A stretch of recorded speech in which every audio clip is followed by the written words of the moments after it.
So I want to at least get through, and we can't do the whole Hodaa, but at least get through the theme of Hodaa. So at least we can round out. So yes, in deference to Yaakov, there are details missing from Shema Kolenu, among other things. I also went back over and I worked out Takab Shofar and L'Shalayim Yercha, etc. But sadly, we'll have to just deal with Hodaa today, if that's okay with you. Okay, so the problem with Hodaa is that Hodaa is the hardest area to understand of all in all Shemona Esrei, because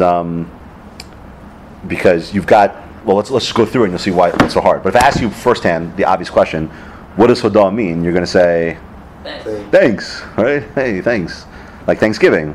But as you'll soon see, it probably doesn't mean that. Okay, what happens after Shema Kolenu? So you'd think we finished Bakasha, right? There's clearly from Tosos and with Shema Kolenu, Bakasha is over. There's no more Bakasha. We're now, if you look at any siddur in the world, it'll have like a little, like Minas Yisrael, say like Hodaa. Now you're in the section on Hodaa, right? But the problem is, what does it start off with? Ritzei. Ritzei is what? Not Hodaa. What is it? Well, what you say it's not what? Hodaa. Well, it's certainly not Hodaa, but what does it sound like? Bakasha. Ritzei Hashem Elokeinu, right? The Hasheva Sava Delivery Secha, right? So it sounds like it's another Bakasha, right? It's very strange. I mean, that's not my question. The Gemara asked that question, which we'll get to in a second. Now, what comes after Ritzei? Okay, and then we say what? Right, so all right, second that is part of Ritzei, because that's about Hamachazir Shechina Sot Zion. Okay, so then some sort of Bakasha / Avoda type thing, right? Then after that happens what? Modim, right? So modim sounds like Hodah, right? Tzorach Hainu Magen Yishenu Ata Hodah V'dor. Then the bracha ends with what? Hatoshim Chol Chanodos. Okay, now what do we say right after that? Wrong. What do we say right after that? What do we have right after that? Birkas Kohanim. All right. So now think about thematically. What have we done? We've gone from Bakasha, that's Avoda-ish, right, to Hodah, to now Avoda again, and then you have Sim Shalom, which is what? You have a question. One question is, why is Birkas Kohanim there? And second, what's going on here thematically? You have a Bakasha / Avoda, right, or Bakasha of Avoda, Hodah, back to Avoda again, and in the Avoda itself, what do you have? Yivarech Hashem Yishmerecha, which is a Bakasha, right? And then you have Sim Shalom, which certainly sounds like a Bakasha. So what is Hodah? I mean, in this Hodah, you have Avoda, you have Hodah, Avoda, and then what sounds like there's no mention of Hodah in Sim Shalom. It's all Bakasha. Sim Shalom Tavacha, right? That sounds like Bakasha. So how do we resolve that? I don't know if we'll get that today, but how do you resolve that? Sim Shalom is actually the most difficult of all the brachas of Shemona Esrei to understand, because it doesn't belong in Shemona Esrei, in that spot. It doesn't belong there. On top of that, I don't even know what you're asking for on the surface. What's Shalom Tova Bracha? I mean, didn't we accomplish everything we needed in the original section of Bakashas? But the real question I want to focus more on is what's the pattern of you end up with Bakasha B'Shema Kolenu, you go to Ritzei, which sounds like Bakasha Avoda, and then you go to Hodah, and you go back to Avoda again. All right, so let's push Sim Shalom to the side for a second. Let's look at those phenomena. The Gemara itself picks up on this problem, because the Gemara in Megillah Yud Ches Amud Aleph says like this.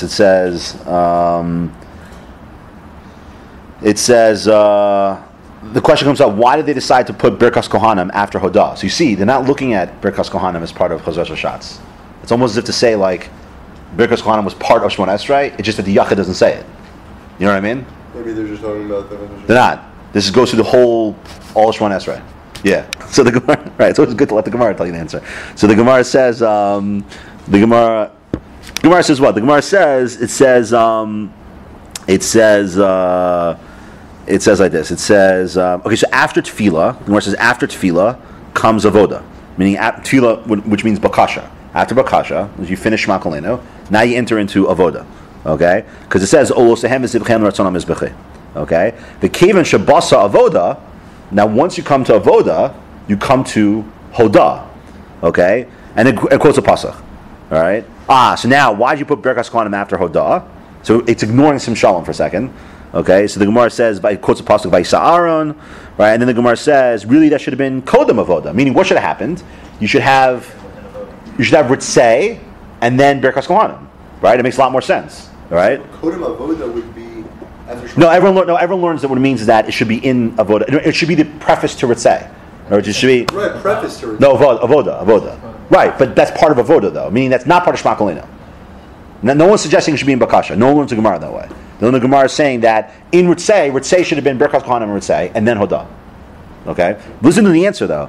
No, so the Gemara says. So Gemara says ultimately, what do we say? We say that mistavra avoda ve'hoda chada milsa hi. Okay, good luck with that. So literally, it means that avoda and hoda, right, are really one concept. And Rashi says. Now Rashi steps in and gives us some, I don't know if assistance, but he says, what does it mean? Chada milsa hi, af hoda. So even Hodah, avodah shamakom he. So even Hodah is a type of avoda, right? Avoda. What does that mean? Yikes! So this is very strange. So the Gemara senses this problem. The question asking about how Shemon Esrei is, how this part of Shemon Esrei is set up. The Gemara senses it as well. Now, just adding one more. I don't want to be accused of missing fact. The Gemara says, "Mar al Omar." So why did it come to say Sim Shalom after Berkas Kohanim? So it says v'samu shmi al bnei Yisrael v'ani avarcheim, right? And then what is the bracha, right? Birkas kohanim. The bracha is of God is shalom, and the Meforshim say that's why from a linguistic standpoint, what happens? So you say Yisrael shalom lecha v'sim lecha shalom, right? And then what do you say right afterwards? Sim shalom. So as if it's like an extension from that last bracha Birkas kohanim, which in other words comes out that in many ways. The brachas that are contained in Birkas Kohanim are really just expanded upon in Sim Shalom. As you have to give like a basic outline of what Sim Shalom is, it's taking the ideas of Birkas Kohanim and just expanding them. But full time we'll get to that. But what does it mean Avod and Hodah are the same thing? What does that mean? What does that mean? Now to the point where Rashi says, if you're giving Hodah, it's like Avodah. What does that mean? The recognition of being a Modim and Achdalach, right? Shatahu. What are we giving Hodah that what? That God is God, right? And what does He do? He tzor chayinu magen yishenu, right? But notice, if you gotta, I mean, there is a literary beauty to what Anshe Knesset Gedol wrote. They have these themes all the time. Magen yishenu, right? Melech Ozer Moshio Magen, right? You see these terms constantly used, right? Or Memes Chaya, and here tzor chayinu, life and Yeshua are always brought up in Shemon Esrei, right? Your physical life and the ability to, let's assume, saving man. Over and over again are brought up in Shemon Esrei. So here, what do we say? What is God? He's tzor chayinu magen yishenu, right? Ata hula dor vador, right? And then we say noda l'chanash bet yelsacha. Now we can be modeh to you, right? We can give odah and speak of your and tell of your greatness, right? What is the greatness of HaKadosh Baruch Hu? Al chayenu hamsur medacha v'anish moseinu gdos lach. So what makes God so great? That our lives are what? Are dependent on Him, right? And our souls are the result are dependent on Him, right? And then we say at the end, "Al kulam yizbarach v'yisrael shemcham alkeinu." For all these things, that's how we give a shavach to God. So what is Hodah? Doesn't sound like a regular thank you. We don't say thanks God, right? We're not saying thank you God for this stuff. What are we really saying? I mean, what would you posit? I also want to say we're recognizing God, but I'd argue, didn't we do that in Shavach already? Yeah. It still sounds very eternal. No. Shavach and Hodah, two different things. Yeah, no, and on top of that, What are you recognizing? Recognizing. It's like, you just snap. Just think categorically, forget hashkafically. Thanking him for answering her bakashas? No, but once you say that Hodah should be the result of Shavach plus Bakasha, and mathematically speaking, if I go through Shavach and Bakasha, what should result from that? Hodah. Because that would be the first step I would take. I would look at Hodah as the product of, you can either look at it as a separate component, or the product of Shavach and Bakasha. like God must give you this. Well, not one second, but let's look at the Lashon. Look at the Lashon of Shavach, right? Notice, who's always missing from Shavach? We say, Mechachel Chaim Mechesed, Mechayim Mesim Rachim Rabin, right? Somech Nofen Baruch Matir Asurim, Mechayim Nofen Shnei Farim, Micha Mochel Bag Veros, right? Or we say we are missing. We or I. We never mention us in Shavach, right? Melech Ozer Moshiach Magen, right? Gomel Chasan Tov Mekonei Hakol. There's never a mention of the Anu. It's lacking, right? So Shavach focuses on simply on how we must understand God is God. Bakasha is then what? Bakasha is we recognize that we have certain needs. Bakasha brings out the idea of dependence, right? But so what's Hodah doing then? Now mash the two together, and what must emerge from that? What do you come to realize as a result of going through Shevach and Bakasha and Shevach? So Shevach, there's a lack of anu and anachnu in Shevach. Shevach is simply, we're focusing simply on God per se, right? Then Bakasha, which is where our first introduction of Chanenu or Rafa'enu. Well, I know you said I, but I mean, it's the same thing. I'm just saying, like, it's us now. We're speaking in our format, and we're saying to God, we need these things, right? Which clearly brings to mind a sense of that we're dependent, to the point where by Shema Kalenu, the culmination is we recognize that there is no necessitative component to Tefilah, and all we can hope to have the schus to merit our response from God. So then, what's Hodaa then? What's Hodaa taking? I think, what's Hodaa doing? Now we can say Tzorach Hayinu, because what does Tzorach Hayinu really mean? What does it show about us? That we're totally dependent. More than that, if you realize who God is, There's a relation.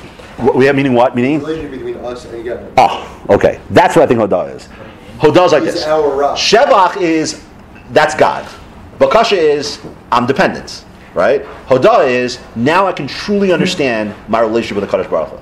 It's the internalization of that reality. You express now I see Tzorcheinu Magen Yeshenu, Ata Lo Dover Dar. Now I can give that hakara. I can recognize that yes, I am, that God is the provider of everything, and my life is dependent on Him. You're in a sense, you're taking all the ideas of Shevach, which establishes God as being great, and the ideas of Akasha, which is I have needs, taking it and putting it together, it comes to one inevitable conclusion. You understand who you are vis-a-vis Kadosh Baruch Hu.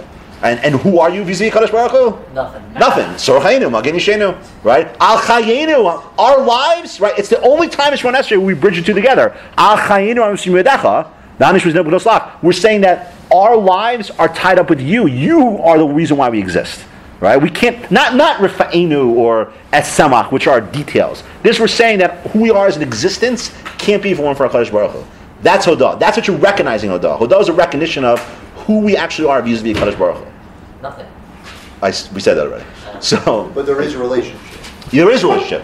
Gomel Chasanim Tovim, right? There is a relationship, but you have to recognize what the nature of that relationship is. That ultimately, see, and that's why, by the way, as a side note, but that's why it's important. I think I mentioned this the other day. But in many ways, like Tefilah, I think I mentioned this in upstairs. But just like Torah, Tefilah, there's the benefit of Tefilah in and of itself, right? And there's Tefilah engaging in requests, etc. But then there's what Tefilah, what the mindset that Tefilah puts you in.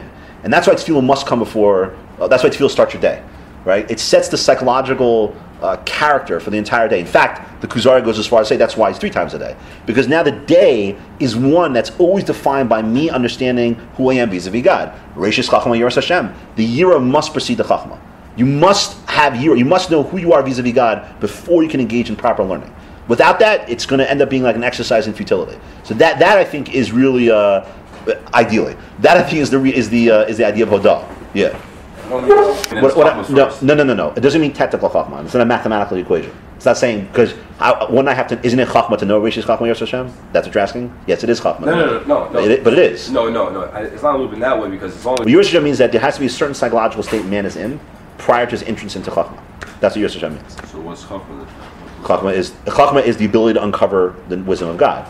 It's a difference between someone learning Gemara as an intellectual exercise versus someone learning Gemara because he recognizes that I can internalize that reality and it's a derech chaim. As an example, a person who looks at it as intellectual exercise, he's like, Rashi says this, but I have something better. Whatever ego is invested in it. The point is, he's not doing it simply because he recognizes it as the method of perfection. That's what I mean. And you use the enter lishma. No, lishma is an intellectual reality. What I mean is that a person can't be guided by his ego when it comes to learning. That sounds like lishma. No. It's a shikol. It don't have to be all the way, but it sounds like you're saying like. Fine. Okay. I don't know if we have the same idea of lishma. Well, okay, fine. Yes, there's some lishma-ish feature to it. For the thing's sake. For the thing's sake. To get it. Correct, but that's not necessarily an ego thing. As it. It's not necessarily an ego thing, though. But fine. Okay, fine. It's fine. I accept that. Okay. So that's what I think Hodaa is. I think Hodaa is internalization of that reality, and then we verbalize that. Okay, but if you accept that to be the case, now the next question would end up having to be, what about? No, forget Simshalom. Forget that. Well, how is this synonymous with Avoda? That's the tricky part. With what? Avodah and Hodah, Chava Milsahi. You still have to answer that question. What's Avodah again? Worship of God in the Beis HaMikdash. Yeah. Okay, so yeah, I'm going to maintain my definition of service. So you'd argue that when a person engages in religious worship, because I understand who I am vis-a-vis God, in other words, in Torah makes you do avoda to bring that idea in mind. Okay, but ideally, what should happen? Naturally speaking, why is a person engaged in religious worship? Because you recognize there's this great, in any religion, there's this deity. I'm nothing, and I need this deity to exist. So you worship the deity in order to bring that recognition to light. So I would argue that's what a Hodaa and Avoda being synonymous means. It means that when a person truly understands who he is vis-a-vis Kadosh Baruch Hu, okay, if you really understand that idea, there's two methods that exist to express that idea. One is through verbalization, right, and the other one is through Avodah in the Mikdash. Avodah in the Mikdash, when the Kohen Gadol, if you look at especially study the big Gadim of the Kohen Gadol, all the Begadim are set up in a way to always remind him, always keep him aware of who he is vis-a-vis Kadosh Baruch Hu. Like the Me'il, for example. The Me'il was Tchelas. So the whole thing was Tchelas. Why? Oh, to seeing the reflection of Hashem. Right, there's one word, except for one word you're missing. Melech. In other words, that's the Ramban's famous thing. When you see Tchelas, it reminds you of the sky, and it leads you to recognition of Kadosh Baruch Hu as Melech. Or the bells. Why do they have the bells on the Me'il? Right? There's a little Pamon remote. Wasn't that just to know he was coming? No, it's more. No, that's the practical reason. But the Ramban brings down there's actually a philosophical reason to always remind him that he's doing avoda.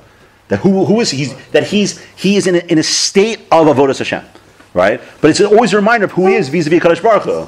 What? So what I'm saying is that in the mode of avoda, in the mode of worship, okay. So I'd say there's what is avoda. So I think avoda is the physical expression of the reality of who I am vis-a-vis Kadosh Baruch Hu, whereas Hodah is the verbal expression of who I am vis-a-vis Kadosh Baruch Hu. And that's how Hodah and Avodah are Chad and Milsei. That's why they can work hand in hand. Because when you're engaged in Avodah, that's what it's referring to, Avodah in the Mikdash. When you're engaged in Avodah in the Mikdash, you're doing that as an expression of the reality of who I am vis-a-vis Kadosh Baruch Hu. That I must engage in this worship. I understand how luckily there's certain chiyuvim. I'm just saying the notion of Avodah is one where I know who I am vis-a-vis Kadosh Baruch Hu, that I must express it as a type of worship. I think what the Gemara means by avoda and hodah being synonymous. I think what it means is that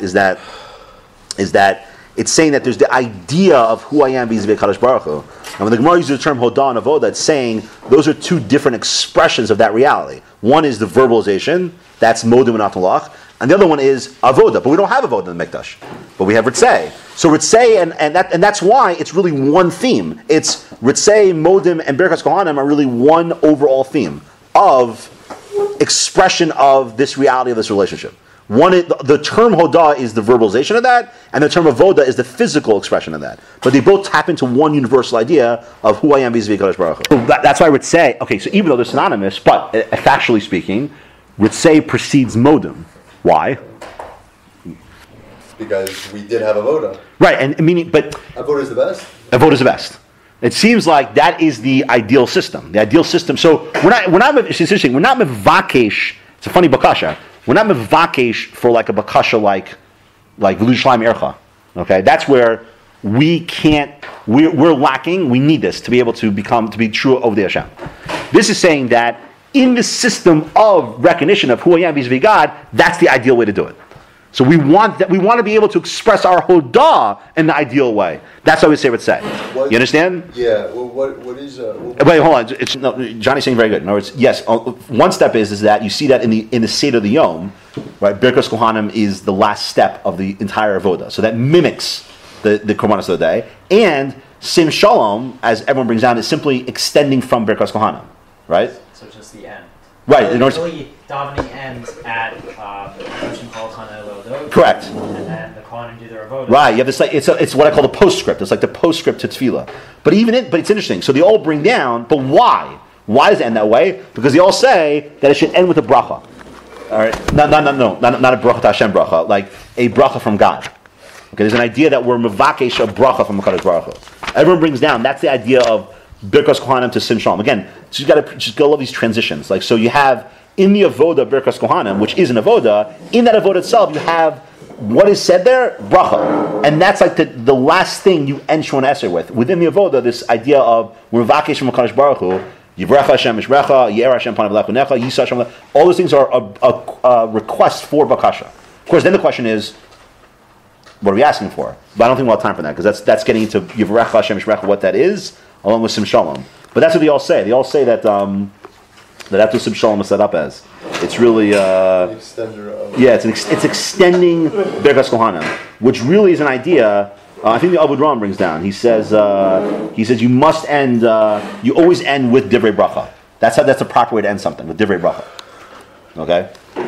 So I think that I think is the overall concept here. Now, when you look at Hodah, you should really recognize that when you're engaged in do most people know this? I have no idea.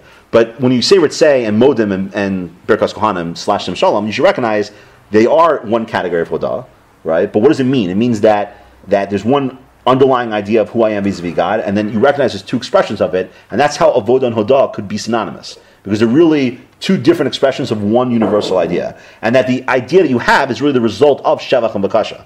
Hodah is the result. Shevach is, I have to express this reality. Shevach is matir for Bakasha. Bakasha makes me recognize I'm dependent. You put it all together, and then you get Hodah. Hodah emerges from that phenomenon.